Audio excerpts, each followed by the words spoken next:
Elhamdülillahi Rabbil alemin ve salatu ve selamu ala nebiyyina Muhammed ve ala alihi ve sahbihi ecmain amma ba'd.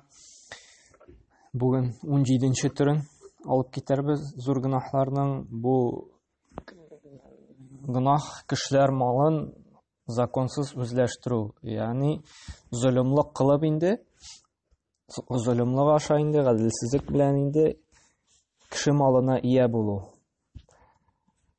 Mene көп вакытта эштә дейик манда яки берәр кеше әманәт итеп тапшыра, малын бирә. Мәсәлән, эштә булганда инде берәр эшне башкарыр өчен сиңа шуның хәтлек күләмдә акча, син аны шушы эшне эшлә дип инде акча бирәләр. Һәм кеше әгәр дә шушы акчаны тиешенчә шушы каралган җирне тотмаса, аны инде ялганлап, яки булса инде төрле, мәсәлән, кибеттә товар алганда, яки яракларын алганда чекларын анда арттырып яздырып инде шушы начальникны инде эшне алдалар өчен инде шушы акчасын инде үзенә үзләштерә икән, менә бу инде гаделсезлек белән, zulümлек белән акча үзләштергән була. Яки тагын мисаллар китереп китик. Мәсәлән, эштән машина бирделәр дә, һәм инде ул аны төрле юллар белән инде үзенә инде яздырып, үзе файдалана икән инде, үзенә яздырып, үзе хуҗа була икән, менә бу шулай ук законсыз рәвештә, ягъни zulümлек кылып инде шушы малга ия булган була. Һәм менә бу элегрәк күп таралган бит, вымогательство, рэкет дигәндә, теге 90-нчы елларда кешеләрне талап йөриләр, шулаймы? Менә бу шулай ук zulümлекнең бер төре була. Бу шуңа ук ләгә законсыз рәвештә кеше малына ия булу. Синки син хаклы түгел ул малга, ул акчага, әмма ләкин син аны талыйсың, син аны төрле куркыту юллары белән аласың. Менә бу бөтенесе шушыңа керә инде. Һәм инде шулай ук теге мошенничестволар сату алганда инде, һәм менә бу аферизмнар, төрле инде теге алдалау юллары бар бит инде. Кеше ничек тә булса, менә сиңа тиешле булмаган акчаны инде син ялган юл белән манда куркытыпмы, анда үтерепме үзләштерәсең икән, сиңа тиешле булмаган акчаны, менә син zulümлек белән кеше малына ия булган буласың инде. Һәм менә бу кеше инде бик каты куркыныч астында була, чөнки Аллаһ Тәгалә мондый кешегә бик каты газап вәгъдә итте, һәм кыямәт көнендә дә аның йөзе караңгы булачак, һәм бик каты инде газап татыячак инде. Моңа шулай галимнәр әйтәләр, менә бу эшне, мәсәлән, эш тапшыралар икән сиңа, һәм син ул эшне инде тиешенчә инде сыйфатлы итеп эшләмисең икән, әмма ләкин инде син акчаны аласың инде тиешенчә шул сыйфатлы эш эшләгән кебек инде, бу вакытта шулай ук син zulümлек кылган буласың. Син инде zulümлек кылып, законсыз рәвештә шушы малга ия буласың диде. Галимнәр әйтәләр. Күрә әгәр дә син эшеңне тиешенчә үти алмасаң, син шушы, мин шундый итеп эшләдем, мин шушыңа гына лаеклы дип, шул миндарда гына алырга тиешсең. Әмма ләкин артыгын алу ярамый, әгәр дә син вәгъдәндә тормаган булсаң. Яки берәр кеше сиңа берәр нәрсәсен әманәткә тапшырды икән инде, саклап торырга яки кулланып торырга инде. Һәм син шуны инде шулай ук үзең генә кулланмыйча бүтәннәргә биреп торып акча эшлисең икән, һәм моны хуҗасы белми икән, бу шулай ук инде zulümлек аша гаделсез рәвештә син аның малын алган буласың. Шулай ук товар сатканда да, мәсәлән, бу сыйфаты товарның инде әйтик бик начар икән, һәм син инде алдалап сатасың икән, бик яхшы, бик әйбәт дип, һәм шушы товарны сатып кергән мал, бу шулай ук zulümлек кылып сиңа харам була. Zulümлек кылып алган малга ия буласың. Һәм менә шушындый төрләр инде бөтенесе дә харам булып тора. Менә бу кешегә инде алдалапмы, куркытыпмы, талапмы, нинди генә золымлык кылынып малга ия була икән, үзенә ала икән, бу бөтен малда харам, тыелган. Һәм инде ахыр чиктә Аллаһ Тәгалә үзенең инде азабын бирәчәк. Һәм без менә бу гамәлләргә инде дәлилләр алып китербез, чөнки мисалларны бик күп китереп була. Аль-мухим, без аңларга тиешбез, шушы гынаһтан инде бер кайчан да инде гаделсез булырга ярамый, zulm кылырга ярамый, бигрәк тә шушы мал мәсьәләсендә. Гаделлек булырга тиеш. Эш эшләгәндә дә, акча белән муамалат сәүдә иткәндә дә, сиңа тапшырылган әманәтне дә без сакларга тиешбез. Һәм Аллаһ Субханаһу ва Тааля Бакара сүрәсендә әйтә: "Ва ла такулу амвалукум бәйнакум бил батили ва тудлу биха илал хуккам" ди. Малларыгызны үз арагызда хыянат юлы белән ашамагыз ди. Ягъни зулымлык кылып, алдалап, гаделсезлек юлы белән ашамагыз ди. Һәм кешеләрнең малларын хөкем аркылы зулымлык белән алыр өчен хакимнәргә бирмәгез ди. Ягъни нәрсә дигән сүз бу? Судьяларга, ягъни казыйларга инде нәү ришват биреп, кешенең малын алырга инде тырышмагыз ди. Чөнки бит төрле ниләр вакыйгалар булырга мөмкин. Кеше берәр нинди эш килеп чыкканда, әгәр дә юл ачыла икән аңа, кешене алдалап, ришват биреп инде шушы малны үзенә үзләштерергә. Аллаһ Тәгалә ачыктан ачык тыя, әгәр дә син аңа хаклы түгел икән, зулымлык кылып, анда шушы хөкем итүчеләргә ришватлар биреп инде бу малны үзләштерергә ярамый ди, һәм шушы юлдан бармагыз ди, шушы малны ашамагыз ди. Һәм Аллаһ Тәгалә Шура сүрәсенең 42-нче аятында әйтә: "Иннамас сабилу алаллазина yazlimuna an-nаса ва ябгуна фил арди бигайрил хакки улаика лахум азабун алим" ди. Кешеләргә зулым итеп ди, җир өстендә хаксыз явызлык кылучы залимнәргә ди, ахирәттә рәнҗетүче каты газап булыр ди. Менә бу инде ачык дәлил булып тора, кем инде кешеләргә зулымлык кыла икән, явызлык кыла икән инде, ахирәттә ди аларга инде каты азап булачак ди. Һәм Аллаһ Субханаһу ва Тааля шулай Шура сүрәсенең 8-нче аятында әйтә: "Ваз-залимуна ма лахум мин валин ва ла насир" ди. Һәм дә зулм кылучыларга ди, ягъни залимнәргә инде кыямәт көнендә ди дуста һәм ярдәмче дә булмас ди. Ягъни бу кешеләрне кыямәт көнендә инде бер кеше дә шафаат кылмас ди, беркем дә инде аларга ярдәм итә алмас ди, һәм алар ди хәсрәттә, кайгыда булачаклар ди инде. Һәм шулай Пәйгамбәр саллаллаһу алейһи ва сәлләм дә әйтте, Тирмизи риваятендә килә торган хәдистә: "Зулму зулумати яумал кыяма" ди. Менә бу дөрестлектә ди зулым итү ди, кешеләргә карата инде зулым итү, менә бу явызлык эшләү, гаделсезлек күрсәтү ахыр заманда ди, кыямәт көндә ди караңгылык булыр ди. Ягъни шушы кешенең үзенең явызлыгы аркасында караңгы булыр, нур булмас, һәм ул халакәттә, хәсрәттә булыр ди. Һәм шуны да белергә кирәк, Аллаһ Субханаһу ва Тааля Ниса сүрәсенең 40-нче аятында әйтә: "Инналлаһ ла язлиму мисқала зарра" ди. Дөрестлектә ди, Аллаһ Тааля ди бәндәләренә тузан хәтле дә ди зулм итми ди. Кайбер кеше бит инде әйтергә мөмкин, төрле сынаулар килеп инде, нишләп миңа булай, нишләп алар зулымлык кыла, миңа зулымлык кылырга ярамый. Шулай булгач мондый проблемалар килеп чыга икән, кайгы хәсрәтләр килә икән, аңа зулымлык кылар, алдалыйлар икән. Уйларга мөмкин, Аллаһ Тааля миңа зулымлык кылды, Аллаһ Тааля минем белән гадел түгел ди. Һәм менә бу инде дәлилле, Аллаһ Тааля әйтә, дөреслекдә Аллаһ Тааля тузан бер хәтлектә ди, бер кемгә дә инде зулымлык кылмый ди. Һәм аңа килгән бәла казалар инде, аңа эшләнгән зулымнар ул бары тик үзенең гөнаһлары аркасында, үзе аркасында гына. Һәм Аллаһ Субханаһу ва Тааля Кудси хадисендә дә әйтте: "Мин ди зулымлыкны ди үземә ди тыйдым ди." Ягъни Аллаһ Тааля үзенә дә шушы зулымлыкны тыйган, һәм ди кулларыма да ди харам кылдым ди, бер-берләренә ди, бер-берсенә ди зулымлык кылуны ди. Һәм шуңа күрә кешеләргә бер-берсенә зулымлык кылу, гаделсезлек кылу ул тыелган харам гамәл булып тора инде. Һәм Пәйгамбәр саллаллаһу алейһи ва сәлләм әйтте Бухари риваятендә килә торган хәдисендә: "Мутиллу гани зулмун" диде. кеше ди бай булып, хәлле булып та ди, әҗәтен түләми икән, бу шулай ук зөлемлек була ди. Мәсәлән, берәр кеше әҗәткә алып тора да акча, берәр кешедән.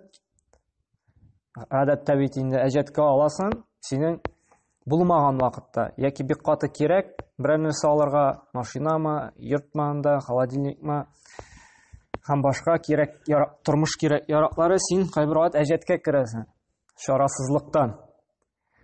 Һәм инде көннәрдән бер көнне Аллаһ Тәгалә сиңа көтмәгән җирдән ризык бирә, сине баетып җибәрә, каяндыр акча килә. Һәм сиңа инде әҗәтеңне түләргә мөмкинчелек була. Әмма ләкин син шуңа да карамастан һаман сузасың, һаман түләмисең әҗәтеңне. Менә бу ди хәлеңдә булып та ди, бай булып та ди, мөмкинчелегең булып та ди, әҗәтеңне түләп битермисең икән ди, бу ди зөлемлек була ди. Менә бу бик мөһим нәрсә. Чөнки бүгенге көндә күп кардәшләр ялгышалар, әҗәт алалар, җыялар, аларның түләргә мөмкинчелеге дә бар, эше дә яхшы гына бара. Bütün mümkünçülüğü var bu әҗәтне капларга, түләп бетергә, әмма ләкин нәфесе аркасында яки анда бу кардәшне алдалыйсы килү аркасында бәлки көтәк бәлки кичерер, бәлки гафу итәр дип инде, шундый хәйләләр, мәкерлекләр кылып инде һаман суза түләми. Менә бу нәрсәдә зөлемлекнең бер төре ди. Шуңа күрә сакланырга кирәк, мөмкинчелегебез бар икән, әҗәтне инде үз вакытында түләргә. Чөнки шулай эшләмәсәк, кардәшебезгә карата инде зөлемлек кылган булабыз. Бәлки аңа үзенә шушы акча кирәктер. Бәлки үзе хәзерге көндә ул аңа мохтаҗдыр. Яки бүтән аны мөһимрәк эше бардыр, шушы акчаны алып бүтән берәр җиргә инвестировать итәргә телидер, яки анда бүтән кешегә ярдәм итәргә телидер. Мохтаҗрак кеше бардыр шушы акчага, ул ярдәм итәргә ниятлидер. Әмма ләкин син шу тоткарлап шушы кардәшеңә кара инде, нишлисең? Зөлемлек кыласың. Син аңа инде мөмкинчелек бирмисең, калган кешегә ярдәм итәргә яки үз ихтияҗларын капларга. Аңа күрә, бу инде зөлемлекнең бер төреннән санала инде. Пәйгамбер саллаллаһу әйтте, Муслим җыентында килә торган сахих хәдисендә инде: "Ман иqtata'a хақq имрин مسلم بيمينه فقد أوجب الله له النار قيل يا رسول الله وإن كان شيئا يسيرا قال وإن كان قضيبا من أراك." Kim de haksız Müslümanның ялган ант биреп малын үзләштерә икән ди, Аллаһ аны ди җәһәннәмне ди фарыз кылды ди. Ягъни бу кеше инде җәһәннәмгә керәчәк ди инде. Һәм сорадылар: "Я Расулуллаһ ди, әгәр дә вак кына менә әһәмиятсез генә әйбер булса да ди, хәтта арак ботагы булса да ди, ягъни мисвак таягы ул арак агачыннан име? Менә бит мисвак бар бит, теш чистарталар, мисвак дип аталар. Менә ул арак агачыннан, арак агачының тамыры ул. Ягъни арак агачының бер кисәге ди инде. Мисвак бит инде бүгенге көндә ул әһәмиятсез вак кына әйбер, шулаймы? Кеше онытып кала икән, ул кире кайтмый инде. Шундай әһәмиятсез вак кына әйбер.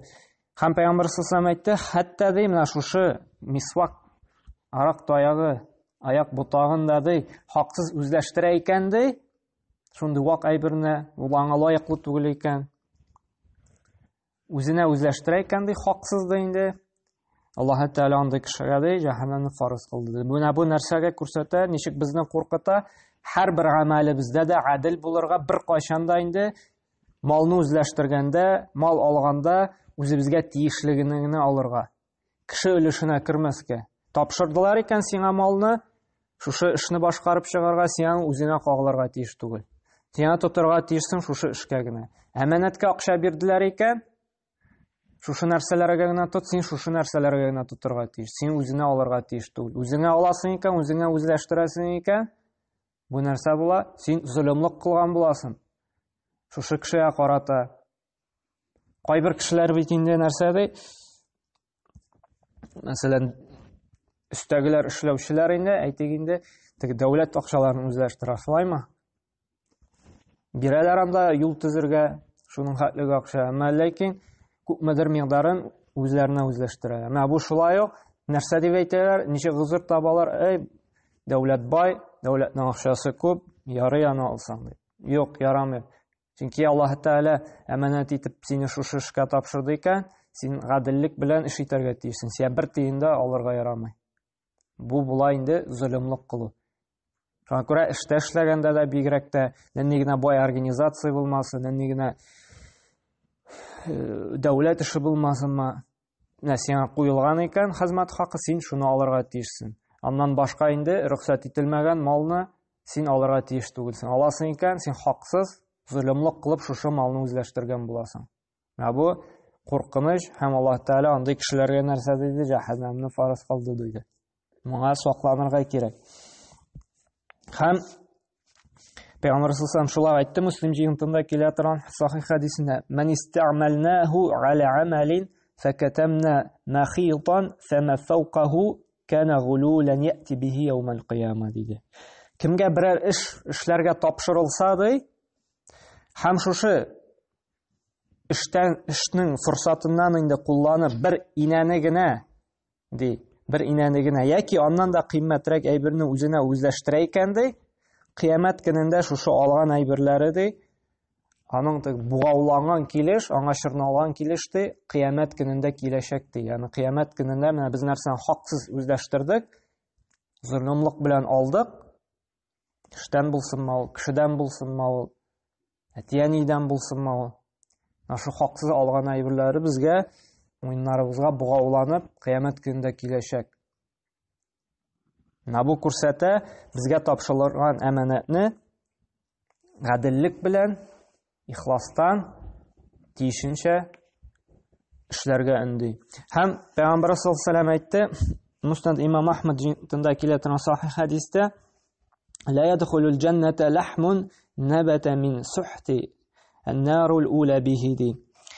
Харам белән тукланып үскән гәүдә ди, җәннәткә кермәс ди. Һәм аңа килгән урын ул ди, аңа инде лаеклы урын ди, ул җәһәннәм булыр ди.